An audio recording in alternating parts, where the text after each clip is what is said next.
Cabo Verde.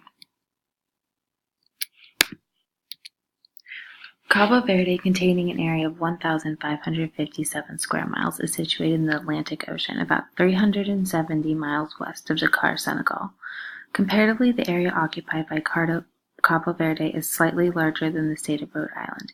It consists of 10 islands and 5 islets, which are of volcanic origin, and all but 3 of the islands are extremely mountainous. Cabo Verde gained its independence from Portugal on July 5, 1975, and established a constitution in 1981. Having been under Portuguese rule with strict restrictions on freedom of press may have contributed greatly to their freedom of press laws. The government functions as a semi-presidential representative democratic republic with 3 branches of government, much like the United States. It is considered one of the most democratic nations in the world, ranking 23rd. Cabo Verde has a population of 560,889 people, with 72,000 being men and 288,000 being female. The ethnicity of Cabo Verde is a mix of Portuguese and African due to the deep historical roots of slavery that runs through the island of Cabo Verde. Cabo Verde consists mainly of Roman Catholic background. While several African traditions are also practiced, Catholic religious holidays are officially observed. This shows how mixed the culture of Cabo Verde truly is. Cabo Verde was a main port for Portuguese slave trade and is still remembered today and can be found in documents in the capital of Praia. The Guinea coast, which includes Cabo Verde, was also known as the Slave Coast. The Portuguese used slave labor to grow cotton and indigo in the islands. Censorship has long played a role in the Portuguese history since Ferdinand I, who ruled Portugal from 1367 to 1383 and wished to censor the Pope. While modern times have lightened the Portuguese censorship, it is still prevalent in the country to this day. This was a main contrasting point for Cabo Verde. When they separated from Portugal, they immediately granted freedom of speech and expression. The main language of Cabo Verde is Portuguese and Crioulo, which is a blend of Portuguese and West African words. While Cabo Verde was mainly a slavery port, the literacy rates were very high, and the main advantage they had in gaining independence. At the time of the efforts for independence, a quarter of their population could read.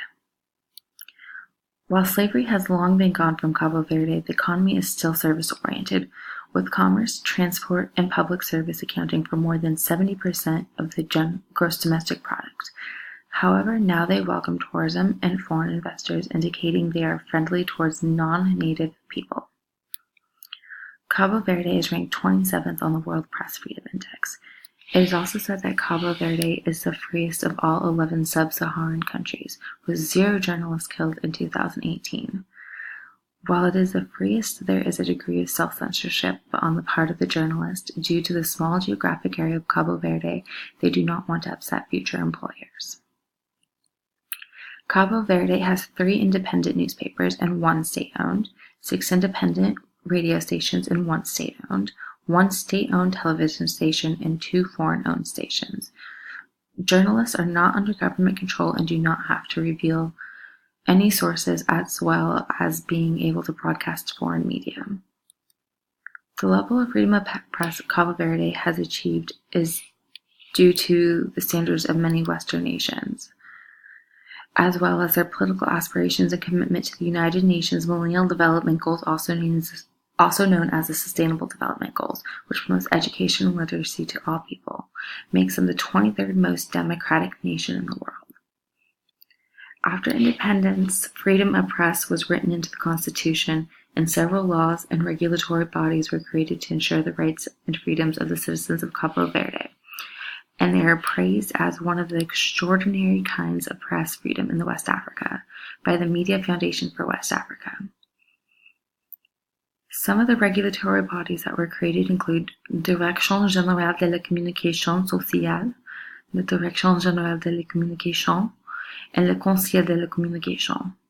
With the purpose of creating a democratic media presence, l'Agence de Régulation Économique was also installed.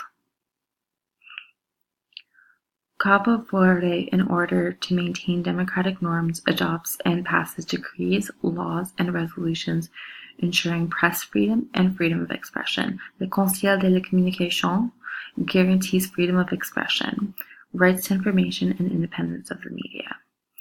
The government of Cabo Verde does require licensing for mass media, including authorization to broadcast, but no reports of denials have been claimed. There's also no restriction to the internet. Government approval is also needed to establish new newspapers and other publications. The biggest difficulty Cabo Verde faces in terms of freedom of press is access to news sources due to geographical problems, the main one being the country is made up of several islands and makes distributing newspapers difficult, leaving the main form of information coming from the radios, which is also under duress due to lack of funds able to operate and maintain the radio. When using Google.cv, which is the country internet code, a good amount of news coverage on terrorism comes up from multiple news sources that appear to be unbiased, as well as a good amount of coverage on team performances in the Winter Olympics, updates on the United Nations initiatives, and human rights violations by Russia. Cabo Verde also reports on a wide variety of world news topics on their main news outlet, Asamana. Some of the countries mentioned in the reports were the United States of America, the Russian Federation, France, and India, and included stories on marriage, religious freedoms, and the first babies born from a medical procedure looking for their birth father. Reports on terrorism also included on national newspaper website Asamana include reports on Burkina Faso, and reports were taken by 3 Cabo Verdean journalists who were staying at a nearby hotel. The reports on world news are even more varied and detailed than some of the reports the main United States news outlets report.